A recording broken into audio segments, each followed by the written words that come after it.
Millet Marvels, changing the way world eats by Tenali Double Horse. అన్నయ్య coffee. Saraswati అలా కూర్చో. నీకో విషయం చెప్పనుందమ్మా, కానీ ఎలా చెప్పాలో ఏమిటో. చూడన్నయ్య, మన ఇంట్లో దేనికైనా తిరగబడి చెప్పే ధైర్యం నీకొక్కడికే ఉంది. నువ్వు చెప్పలేకపోవడం ఏమిటన్నయ్య? ఎప్పుడో పెళ్ళైన అత్తయ్యకు మనం కట్నం ఇవ్వలేకపోయాం. ఇప్పుడు నాన్న నీ పెళ్లి తలపెడుతున్నాడు. ఈ పెళ్లికి డబ్బు ఎక్కడి నుంచి తీసుకొచ్చేవాళ్ళు? మరేం లేదమ్మా, నాకు పెళ్ళొద్దని నువ్వు తిరగబడాలి. అమ్మో, ఈ భయాలతోనే మనందరం నాన్నగారి బాధ్యతను పెంచేస్తున్నాం. మనం ఎదిరించి ఓ నిర్ణయం తీసుకోకపోతే అవి పరిష్కారం కావు.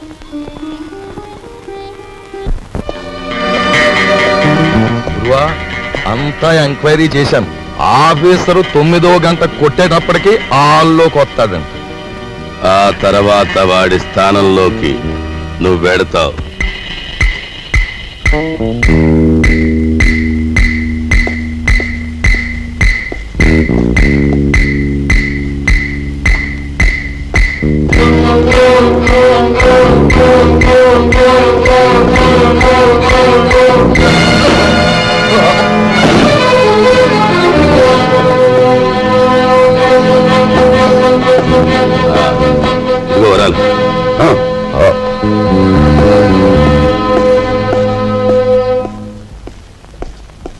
Good morning sir. Good morning. ఎవరు నువ్వు? అదేమిటి సార్, నేను మీ అకౌంటెంట్ నరసింహరావు సార్. మీ ఆఫీసులోనే పనిచేస్తున్నా. ఏమిటి పని? రేపు ఆఫీసులో జీతాలు కదండి, 6,000కి చెక్ రాసుకొచ్చాను. మీరు సంతకం పెడితే బ్యాంక్ వెళ్ళి డ్రా చేసి తీసుకొస్తాను. ఇక నుంచి చెక్కులు గిక్కులు ఏమొద్దు. రేపు ఆఫీస్లో క్యాష్ ఇచ్చేస్తాను. క్యాష్ ఎంత? 6,000 సార్. ఆఫీస్కి వెళ్దాం. వచ్చే సొమ్ములో అప్పుడే 6,000 ఆమదం.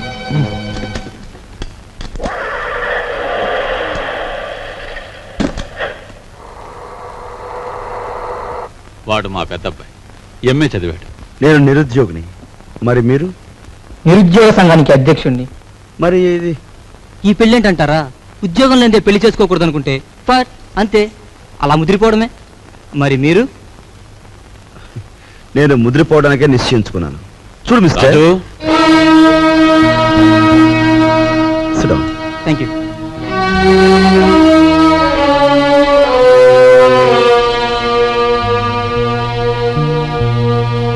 లలిత,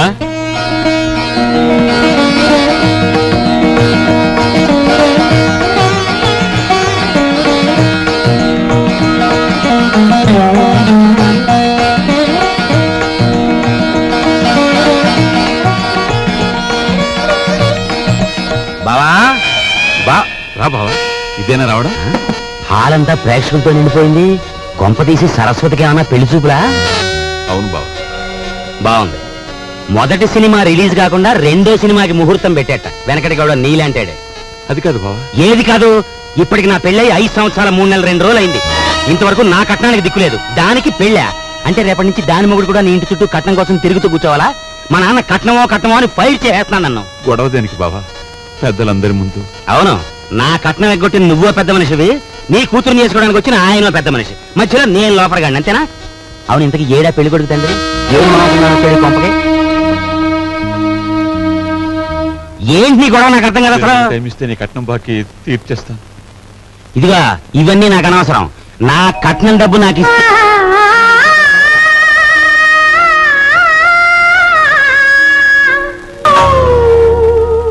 అయ్యా, మీ అమ్మాయి మాకు బాగా నచ్చింది. మేము అడిగిన కట్నం డబ్బు ఇచ్చేట్టయితే మీ అమ్మాయిని మా అబ్బాయికి చేసుకోవడానికి మాకేం అభ్యంతరం లేదు. ముందుగా డబ్బేదో ఏర్పాటు చేయండి. ఏమన్నా బాలేవారే, డబ్బు ఏర్పాటు చేసి ముందు నా బాకీ తీర్చమనండి, ఆ తర్వాతే మీ అబ్బాయి పెళ్ళి. అమ్మా అయ్యా, వారు సెలవిచ్చినట్టే కానివ్వండి. నమస్కారం. పదరా. రా బావా, నా బాకీ తీరే వరకు నేను ఇక్కడి నుంచి కదలను. నీ ఇంట్లో ఏ శుభకార్యం జరగనివ్వను.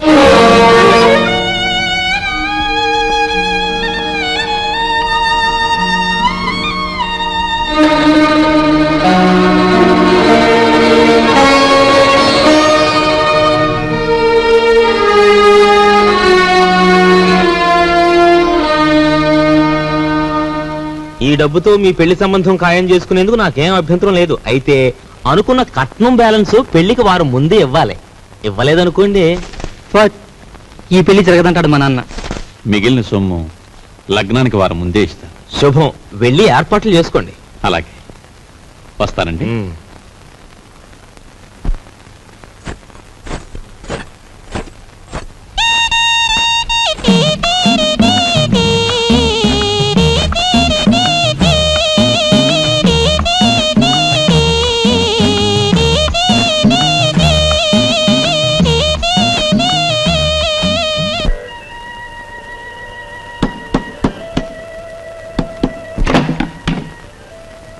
లోపలికి రమంగి.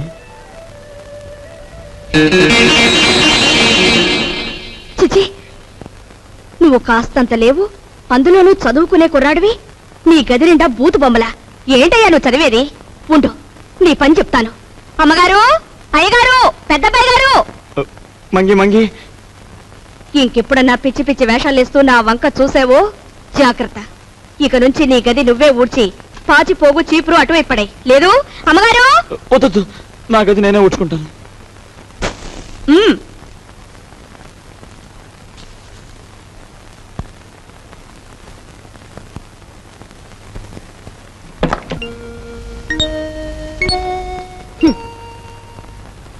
మీ నాన్నగారి గురించి ఎవరికి పడుతుందమ్మా?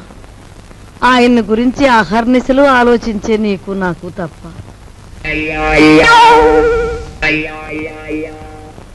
అమ్మాయి సావిత్రి వచ్చిందిగా, ఏం వండుతున్నా?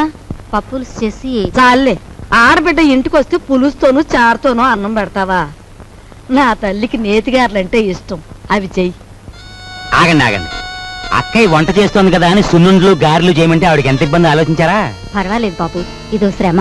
నాకు తెలుసు అక్కయ్య, నీకు భూదేవుకున్నంత ఓపుకుందని. అయినా నేను ఎప్పుడైనా నాకు సేమియా పాయసం అంటే మహా ఇష్టం అని చెప్పానా? చెప్పను. పులిహోర అంటే ప్రాణం లేచి వస్తుందని చెప్పానా? చెప్పను. ఆయన అసలే మొహమాట మనిషి వదిన, నోరు విడిచి ఏది చెప్పరు. అబ్బాయి చెప్పకపోయినా ఇంటికి అల్లుడుగా వచ్చాక ఆ మాత్రం చేసి పెట్టాలని దానికి మాత్రం తెలీదు. అలా చెయ్యమ్మా. అలాగే అత్తయ్య.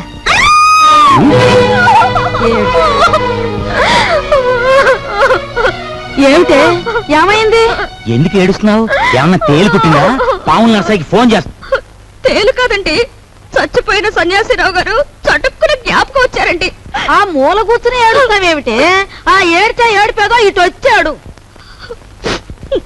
ఈ కేడొచ్చండి. అవునన్నట్టు ఎవరో జ్ఞాపకం వచ్చి ఏడుస్తున్నావు కదా, హూ ఇస్ దట్ సన్యాసి? ఏదైనా ఫ్లాష్ బ్యాకా? ఏం బ్యాకో నాకు తెలియదు కానీ తమలాగే అతను కూడా ఒక రోజు అత్తారింటికి వచ్చాడండి. ఇంతకేం జరిగిందే? ఆయన గారు వచ్చి సరిగ్గా అయ్యగారు అడిగిన పిండి వంటలే చేయించుకొని తిన్నారండి. తింటే తినాలే, ఆ తర్వాత? ఇంకా ఏం జరగాలండి, రాత్రి అయ్యేసరికి జ్వరం వచ్చిందండి, ఆ తర్వాత వాంతులండి, ఆ తర్వాత విరోచనాలండి, తీరా చూస్తే కలరా అన్నారండి. కలరానా? ఆ మర్నాడు పొద్దున ఆ బాబుగారు ధన్మని చచ్చిపోయారండి. ధన్మని చచ్చిపోయాడా? సరిగ్గా ఈయన అడిగిన పిండి వంటలు వద్దు, పాడు వద్దు కానీ. నీకు నమస్కారం తల్లి, ముందే చెప్పావు. మనిషి బాగుంటే చాలేమ్మా, పిండి వంటలు లేకపోతే పోయాయి.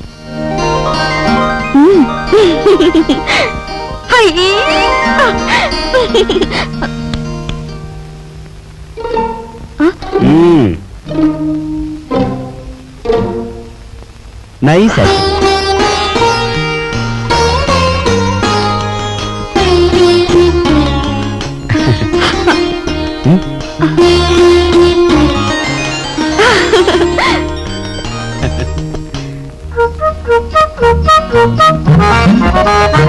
ఓయ్ ఓయ్, తొందరగా లాగించో లాగించో. లాగించు లాగించు అని జతకావాడు గుర్రపు తోగలాగినట్లు లాగుతుంటే తెరుచుకోవద్దు. దీని నంబర్లు తెప్పలేక నాకు దెమ్మ తిరిగిపోయి బొమ్మ కనిపించేస్తా. అంత చికాకున్నవాడివి జీతాలు క్యాష్ పేమెంట్ ఇస్తాను ఎందుకు ఒప్పుకున్నారా బేవర్స్ నా కొడక? ఒప్పుకోక సావమంటావా? సంతకం పెట్టడానికి సిద్ధపడితే చెక్కు మీద అంతే మన బండారం బయటపడిపోయి స్వామియే శరణం. స్వామియే శరణం. ఫ్యామిలీ లేడీ వస్తున్నట్టు వెళ్ళి దాక్కుంటు దాక్కు. స్వామియే శరణం, స్వామియే శరణం, స్వామియే శరణం. పాలు తీసుకోండి. తీసుకుంటాను, అలా ఉంచు. రేపు ఆఫీసులో జీతాలు ఇవ్వాలి. సేఫ్ లో ఒక 6,000 తీసి నా బ్రీఫ్ కేసులో ఉంచు. అదేమిటండి ఎప్పుడూ లేనిది ఈనపెట్లో నుంచి నన్ను డబ్బు తీయమంటున్నారు? వ్రతంలో ఉన్నాను కదా, పాపిష్టి డబ్బు చేత్తో ముట్టుకోవడం ఎందుకు అని. దీని నంబర్లు నాకెప్పుడు చెప్పలేదు కదా, ఇప్పుడైనా చెప్పండి, తీసిస్తాను. ఎన్నాళ్ళు లేని డబ్బు యాతన ఇప్పుడు మాత్రం నీకెందుకు? స్వామి శరణం. నే పూజ చేసి పడుకుంటాను, నువ్వు వెళ్ళి పడుకో. అలాగే. స్వామి శరణం.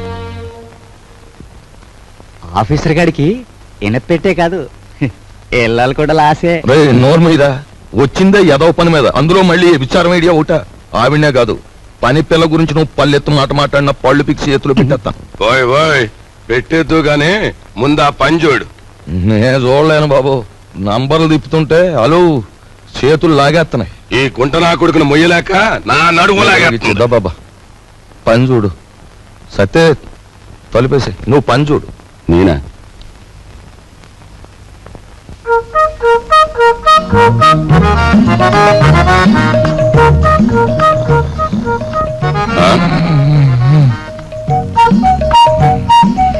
అమ్మ నా కొడక వచ్చిందా అలు? ఓరే ఒరే గాడిది వాండ్రించినట్టు నువ్వు కొరకెట్టు తొంగుంటే నా బుర్ర ఏమన్నా పని చేయాలంటావా? కోప్పడ గురువా. అలు, ఆఫీసర్ గారికి గురకెట్టే అలవాటు ఉంది. ఇప్పుడు మనం గురకెట్టలేదనుకో ఫ్యామిలీ లేడీకి అనుమానం వచ్చేస్తుంది. పని చూడరా, పని చూడు. కర్మరా బాబు, నిన్ను పనిలో పెట్టి నేను చేయాల్సి వస్తుంది. ఏమండి? వచ్చే అన్నయ్య వచ్చేస్తున్నాడు. అసలు విషయం తేలిపోవాలి. జాడిని చదిపెట్టండి, ఊరుకుంటే లాభం లేదు.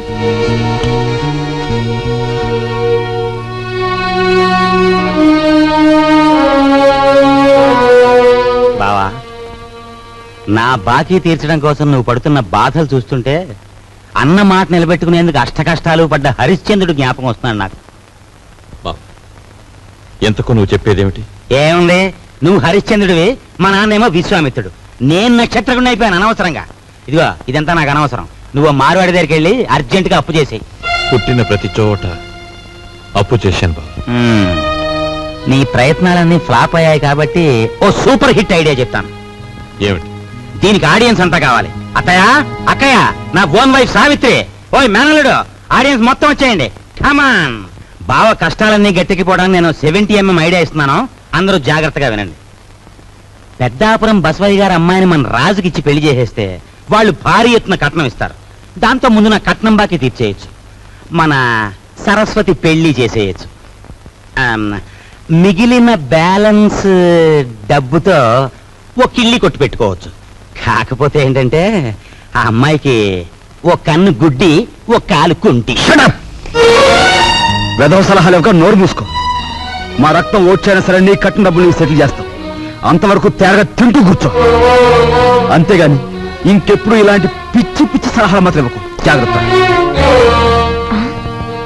ఏమిటన్నయ్యా, మనిషి అంత మనిషి మీ బావని పట్టుకొని వాడంతంత మాట్లాడుతుంటే నువ్వు చూస్తూ ఊరుకుంటావా? ఒరే, పెద్దంతరం చిన్నంతరం లేకుండా ఇంటి అల్లుండి పట్టుకుని అట్ట ఎత్తి పొదేస్తే ఆడికి కాస్త గడ్డి పెట్టలేవు. లలిత, ఎండలో అలసిపోయి వచ్చాడు, వెళ్ళి వాడికి అన్నం పెట్టు. అమ్మో అమ్మో, అయ్యో. ఏయ్,